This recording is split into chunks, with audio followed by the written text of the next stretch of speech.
Parts of me were made by you, and planets keep their distance too. Assalamualaikum warahmatullahi wabarakatuh. Perkenalkan, nama saya Lisa Rianti. Saya dari Akbid Baruna Husada dari tingkat 1. Nah, di sini saya akan menjelaskan tentang anatomi panggul pada wanita. Ini dia, saya sudah panggul, di mana di sini panggul sangat berperan penting bagi proses persalinan. Jadi terutama untuk bidan. Jadi bidan harus mengetahui fungsi panggul untuk proses persalinan. Di sini sudah ada panggul ya. Panggul ini terdiri dari 2 bagian. Yang pertama ada bagian keras atau disebut dengan pelvis mayor. Nah, ini pelvis mayor ya. Ini bagian keras terdiri atas tulang-tulang, dan ini fungsinya yaitu untuk menampung perut. Nah, kemudian ada juga yang disebut dengan pelvis minor atau bagian lunak, atau disebut juga dengan pelvis minor yang fungsinya yaitu tempat jalannya lahir. Nah, di bagian sini pelvis minor ya. Jadi tulang panggul ini dibentuk oleh 4 buah tulang. Yang pertama ada 2 buah tulang pangkal paha ya, 2 buah tulang pangkal paha. Kemudian yang disebut dengan os coccyx, dan 1 tulang kelangkang atau disebut dengan os sacrum ya. Ini os sacrum. Tulang kelangkang atau disebut dengan os sacrum. Kemudian 1 buah tulang tungging di belakang sini, di bagian belakang sini. Nah, ini disebut dengan oxocygis. Nah, disebut oxocygis. Ada 3 buah tulang yang bersatu atau itu disebut dengan acetabulum. Ada yang disebut dengan acetabulum yaitu cawan femoralis. Ini cawan femoralis ya. Ini fungsinya tempat melekatnya tulang pangkal paha. Acetabulum ke atas ini atau disebut dengan os ilium. Nah, ini os ilium. Kemudian ada acetabulum ke bawah, itu disebut dengan os isium atau tulang duduk. Ini tulang duduk yang menompang badan saat kita duduk.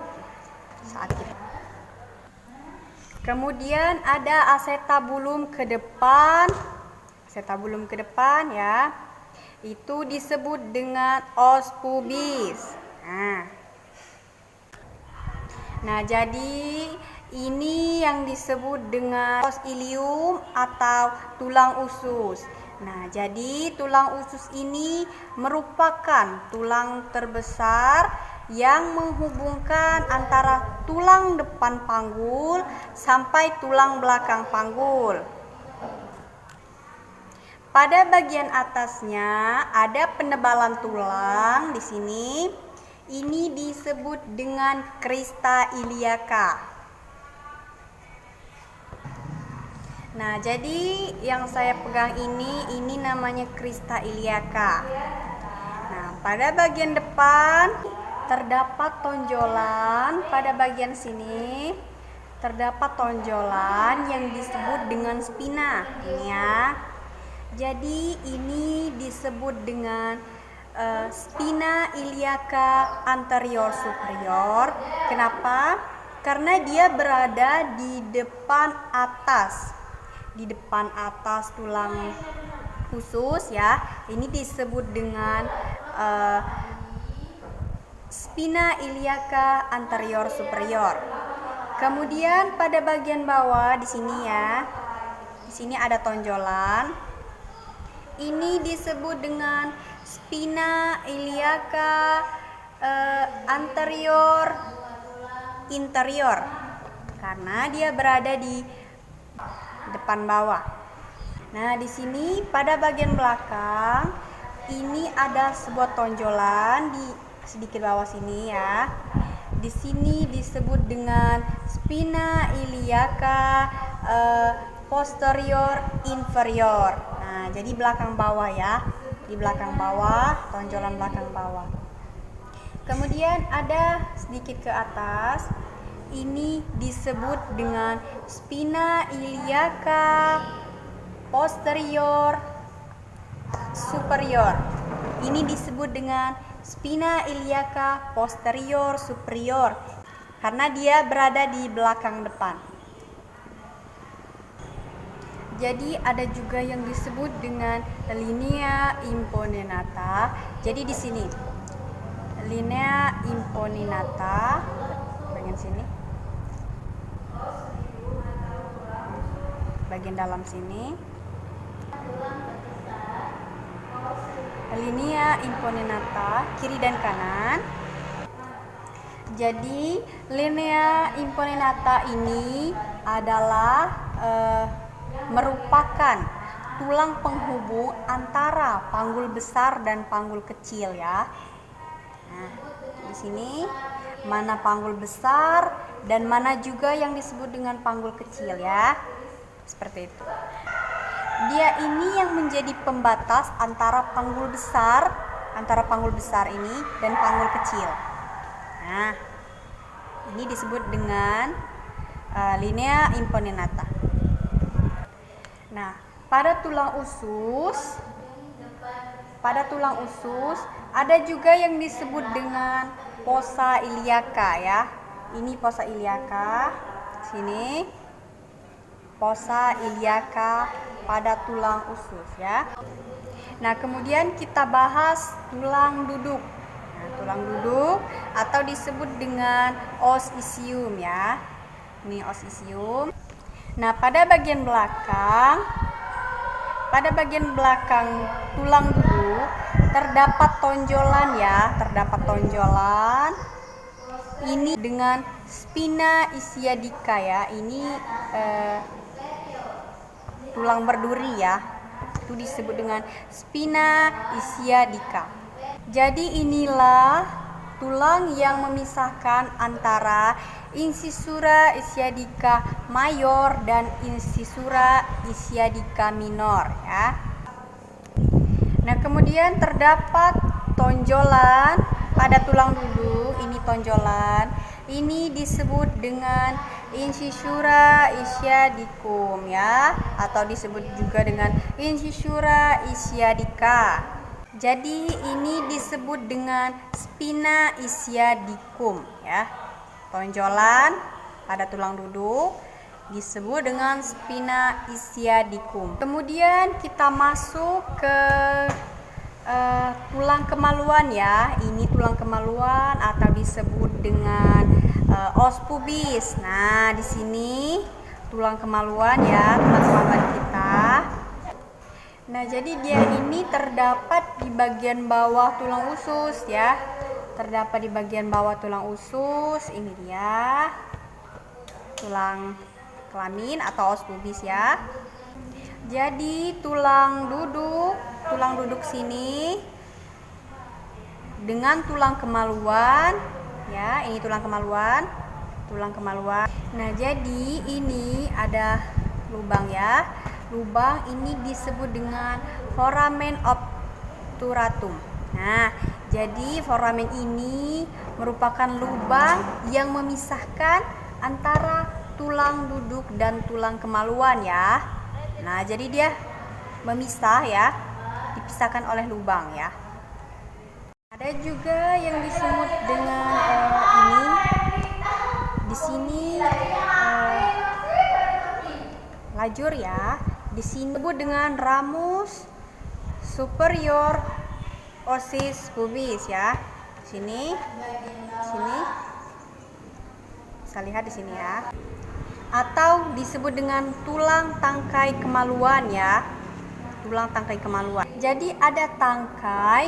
Nah, tangkai di bagian bawah, tulang duduk yang menghubungkan tulang duduk dengan tulang kemaluan itu disebut dengan ramus inferior ossis pubis ya. Nih tangkai yang menghubungkan antara tulang kemaluan dan tulang duduk os pubis. Jadi di sini tulang pangkal paha kiri dan kanan, lihat ya, kiri dan kanan ini disebut dengan simpisis ya, tulang simpisis atau simpisis pubis ya. Sini, bagian sini. Tulang pangkal paha, nih ya, tulang pangkal paha kiri dan kanan itu dihubungkan oleh ini, dihubungkan oleh simpisis pubis ya, disebut dengan simpisis pubis. Kemudian kita lanjutkan ke os sacrum ya, atau tulang kelangkang. Nah, jadi tulang kelangkang di bagian sini ya. Jadi tulang kelangkang ini berbentuk segitiga di mana membesar ke atas dan mengecil ke bawah ya. Seperti itu. Ini disebut dengan, jadi tulang sakrum ini berada di bagian tengah ya. Di bagian tengah sini, ini os sacrum atau tulang kelangkang ya. Mana os sacrum ini terletak di antara tulang pangkal paha ya. Tulang pangkal paha di sini, dia berada di tengah-tengah seperti ini ya. Jadi pada tulang sakrum ini terdapat 5 ruas tulang yang saling berhubungan ya. 5 ruas tulang ya, di sini di bagian sini. Lihat. Dia terdiri atas 5 ruas ya. Atau 5 ruas tulang yang bersatu ya, di sini. Nah, nampak sekali ya. Tulang sakrum ini berbentuk cekung ya. Cekung dari atas ke bawah itu berbentuk cekung. Ya sendiri ya. Dia berbentuk cekung ke bawah seperti itu ya. Nah, kemudian ada tonjolan pada tulang. Di sini ya ada tonjolan pada tulang. Itu disebut dengan promontorium ya. Itu disebut dengan promontorium. Kita masuk ke tulang tungging ya, atau disebut dengan oxosigis. Nah, jadi dia berada di bagian bawah. Di bagian bawah. Ini saya perlihatkan di bagian belakang ya. Ini tulang tungging atau tulang ekor ya. Dia berbentuk seperti ekor, seperti ini di bagian bawah. Jadi dia ini terdiri dari 5 ruas tulang yang bersatu ya. Terdiri dari 5 ruas tulang yang bersatu di bagian belakang. Nah, pada saat persalinan, jadi tulang ini, tulang ekor ini, pada saat persalinan, dia akan terdorong ke belakang. Ke belakang, seiring berjalannya keluarnya si bayi ya. Dari proses pemutaran kepala bayi. Terdorong ke belakang 1 sampai 2 cm ya. Makanya pada saat persalinan itu seorang ibu akan merasakan sakit pada bagian tulang tungging ini pada saat terdorong ke belakang ya. Kemudian kita masuk ke pelvis minor atau panggul kecil ya. Putar.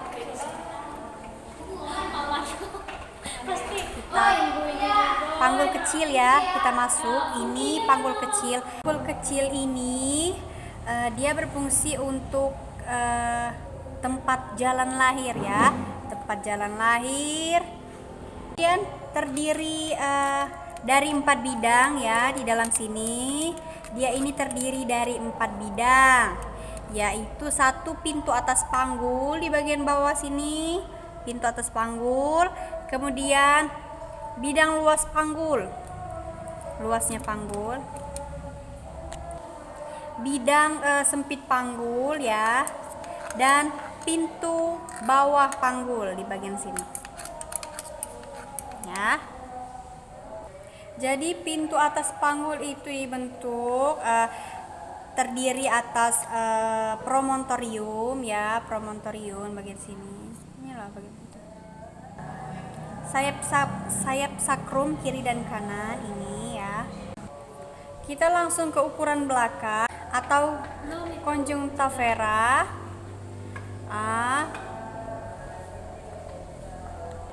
Kita ke pinggir atas simpisis, ke promontorium ya, seperti ini. Seperti ini. Ini namanya ukuran muka belakang atau conjunctiva vera ya. Ukuran tepi atas simpisis ke promontorium ini yaitu 11 cm. Dari simpisis ke promontorium bagian bawah itu ukurannya 12,5 cm. Dikurangi 1,5 ya. 1,5 seperti ini ukurannya ya. Kemudian kita masuk ke terminalis melintang ya. Melintang seperti ini antara